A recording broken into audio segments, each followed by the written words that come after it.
Dès que j'ai ouvert la porte d'entrée, je pouvais les entendre se disputer. Récemment, c'est tout ce qu'ils semblaient faire. Pourquoi dois-tu toujours te plaindre de tout? Si tu n'étais pas aussi paresseux, je n'aurais pas à me plaindre. Ça me rendait si triste que mes parents avaient l'air de se détester. Vous pensez probablement qu'il s'agit d'une autre histoire sur une famille misérable. Mais attendez de voir ce que vous allez découvrir à la fin de cette vidéo. Vous n'allez pas le croire. Qui est-ce que tu penses de moi? Je devrais peut-être déménager. Tu sais, c'est la chose la plus sensée que tu aies dite depuis très longtemps. C'est donc ce que mon père a fini par faire. Et j'étais bouleversée par le divorce de mes parents, mais je savais que c'était pour le mieux. Ils ne pouvaient pas continuer à vivre ensemble alors qu'ils ne faisaient que se disputer. Lorsque le jour du départ de mon père est arrivé, mes parents m'ont dit que je devais décider avec qui je voulais vivre. Tu es assez grande pour prendre ta propre décision. Tu dois décider avec qui tu veux vivre, moi ou ton père. Mais comment pourrais-je faire ce choix? J'ai aimé mes deux parents. Comment pourrais-je en choisir un plutôt que l'autre? J'ai donc décidé de laisser la chance au hasard.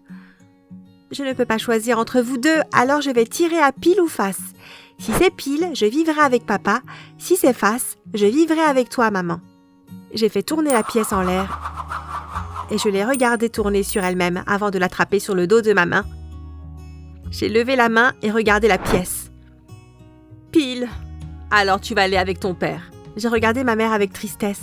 Tu vas me manquer, maman. Ne sois pas bête, on va se voir tout le temps. Tu peux toujours venir et rester avec moi. J'ai fait un câlin à ma mère, puis papa et moi sommes partis.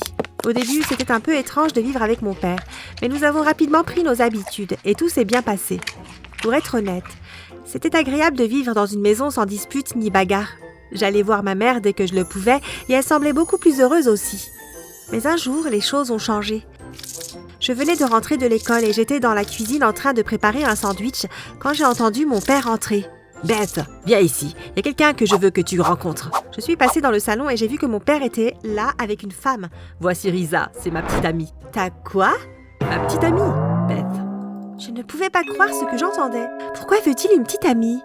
Je voulais lui dire qu'il ne devait pas avoir de petite amie, que ça allait tout gâcher, mais au lieu de ça, je lui ai juste souri. « Bonjour, ravie de vous rencontrer. » « Et je suis très heureuse de te rencontrer aussi, Beth. Plus que tu ne le sauras jamais. » C'est un peu bizarre.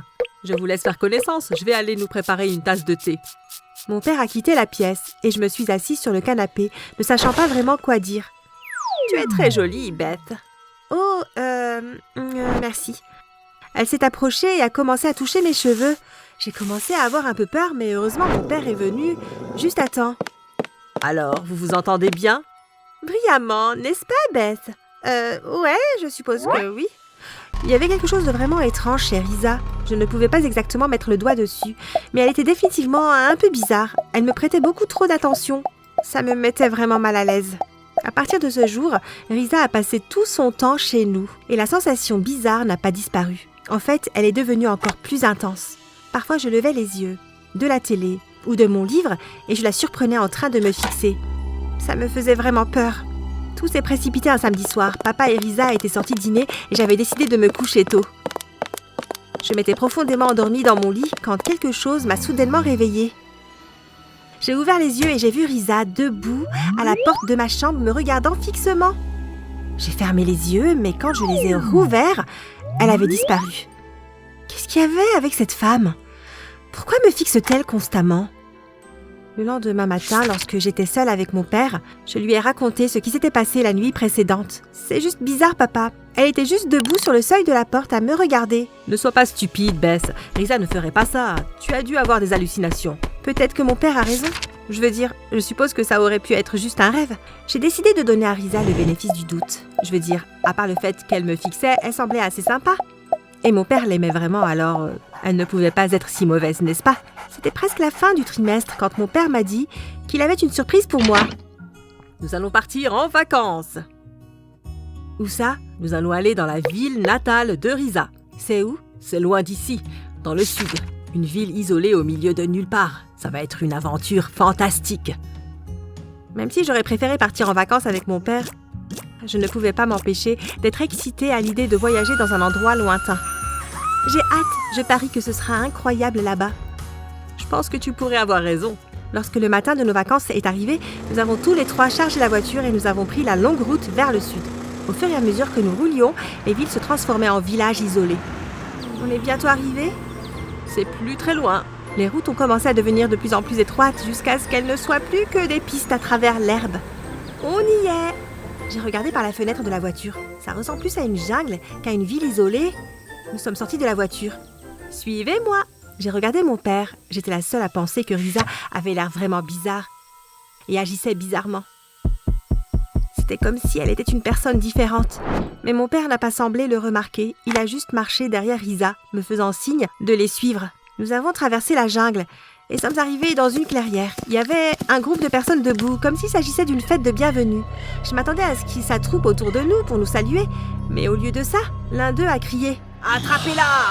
La prochaine chose que je sais, c'est qu'il m'avait entourée et qu'il me traînait loin de mon père et de Risa. « Qu'est-ce que vous faites? Arrêtez !» Mais ils ne m'ont pas écouté. Ils m'ont poussée dans une sorte de cage et ont verrouillé la porte. « Laisse-la tranquille! Risa, pourquoi est-ce qu'ils enferment Beth ?» Parce qu'elle est spéciale. J'ai vu le regard de confusion sur le visage de mon père. Je sais qu'elle est spéciale pour moi, mais pourquoi pense-t-il qu'elle est spéciale? Parce qu'elle a le corps le plus rare du monde. Je me suis demandé de quoi elle pouvait bien parler. Mon corps était comme celui de n'importe qui d'autre. Rien de spécial. Qu'est-ce que tu veux dire? Sa mère était aussi de cette jungle. Et tu as le sang des anciens ancêtres de cette jungle aussi. Ensemble, vous avez fait le seul enfant au monde à avoir cet ADN. Mais qu'allez-vous faire d'elle? Nous allons la sacrifier aux dieux. La panique a commencé à monter en moi et j'ai cru que j'allais m'évanouir. Je pouvais voir le regard inquiet sur le visage de mon père quand il a entendu ce que Risa avait prévu. Vous devez la libérer, la rendre libre, tout de suite. Je suis désolée, on ne va pas faire ça. Elle est trop importante pour nous. Mais c'est juste une étudiante. Pour toi, peut-être, mais pour nous, c'est la fille la plus importante du monde. S'il vous plaît, ne me faites pas de mal. Je ferai tout ce que vous voulez. S'il vous plaît, ne me sacrifiez pas. Je suis désolée, nous n'avons pas le choix. Papa, aide-moi! Aide-moi! Mon père a jeté un coup d'œil à mon visage, paniqué, et a couru vers la cage. Il a commencé à tirer sur la porte pour essayer de l'ouvrir. Mais cela n'a servi à rien. En quelques secondes, il a été encerclé par les villageois. Ils ont déverrouillé la porte et l'ont jeté dans la cage avec moi. J'ai couru vers lui. Tu vas bien, papa? Je vais bien. Nous étions tous les deux assis, serrés l'un contre l'autre, à regarder et à nous demander ce qui allait se passer ensuite. Risa est venue et s'est tenue à l'extérieur de la cage. N'essayez pas de vous échapper car vous n'irez nulle part. Je vous verrai demain matin. Sur ce, elle s'est retournée et est partie avec le groupe de personnes. Oh papa, qu'est-ce qu'on va faire? Ne t'inquiète pas, Beth. Je ne laisserai rien t'arriver. Mais tu as entendu ce qu'elle a dit? Il n'y a aucun moyen pour nous de nous échapper d'ici. Nous trouverons un moyen. Ne t'inquiète pas. Nous étions tous les deux assis dans l'obscurité. J'étais terrifiée.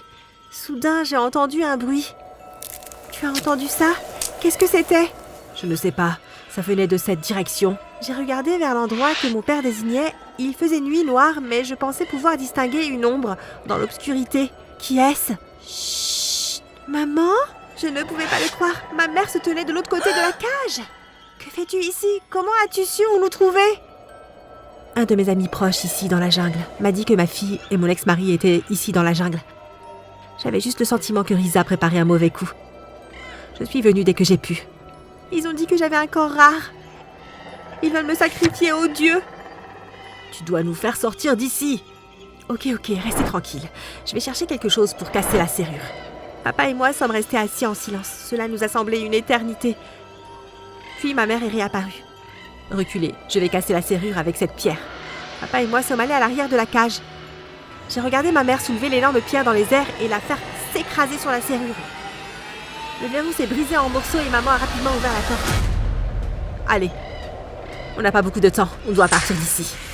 Mon père m'a poussé hors de la porte et j'ai suivi ma mère dans la jungle. Je pouvais entendre des cris derrière nous. Dépêchez-vous, ils savent que nous nous sommes échappés. Nous avons accéléré le rythme et couru à travers la jungle. Mais juste au moment où nous étions sur le point d'atteindre la voiture de mon père, quelqu'un est sorti de l'ombre. Risa! Stop! Vous ne pouvez pas partir. On a besoin d'elle. Tu es folle, Risa. Tu ne peux pas sacrifier ma fille. Je peux et je vais le faire. C'est la seule raison pour laquelle tu voulais être ma petite amie? Pour pouvoir te rapprocher de Beth? J'admets que c'était la raison au début, mais ensuite j'ai commencé à tomber amoureuse de toi. Si tu m'aimes, alors laisse Beth partir. Risa a eu l'air d'y réfléchir, et elle s'est mise à rire. Tu ne penses pas que je te ferais passer avant les dieux, n'est-ce pas? C'est toi le fou! Mon père nous a regardés, ma mère et moi, puis il a fouillé dans sa poche et a jeté ses clés de voiture à ma mère. Allez-y, prends ma voiture et emmène Beth loin d'ici. Mais, et toi, papa? Ne t'inquiète pas pour moi, je vais rester derrière pour bloquer Risa et son peuple. Je suis restée là, hésitante. Vas-y, il n'y a pas de temps à perdre. Ton père a raison, Beth, il faut te sortir d'ici. Je t'aime, papa. Je t'aime aussi. Maman et moi avons couru devant et sauté dans la voiture de papa. Elle a démarré le moteur et est partie juste à temps. Alors que nous nous éloignions, je pouvais voir par la fenêtre arrière les villageois courir après la voiture. Je n'arrive pas à croire que papa s'est sacrifié pour nous sauver. Ton père est un homme bien, Beth. J'ai regardé ma mère, mais je croyais que tu le détestais. Non, Beth, je ne le déteste pas. En fait, je l'aime toujours, mais on ne pourrait pas vivre ensemble. Tu penses qu'il va s'en sortir? Ne t'inquiète pas, dès que nous arrivons à la prochaine ville, je vais m'arrêter et appeler la police. Ils le trouveront. Maman a fait exactement ce qu'elle a dit. Dès que nous avons atteint la première ville, elle est allée directement au poste de police. Je dois signaler un crime. Qu'est-ce que c'est? Les villageois de ma ville natale ont essayé de sacrifier ma fille aux dieux. Son père est resté derrière pour les bloquer, afin que nous puissions nous échapper. Vous devez y retourner et le sauver. C'était il y a 2 mois. Nous n'avons toujours pas eu de nouvelles de mon père. La police est toujours à sa recherche. Ils pensent qu'il a réussi à échapper aux villageois. Mais ils n'ont aucune idée de l'endroit où il se trouve maintenant. Je ne peux m'empêcher de penser à ce qu'il a fait pour moi. Et je prie pour qu'un jour la police le sauve et me le ramène à la maison.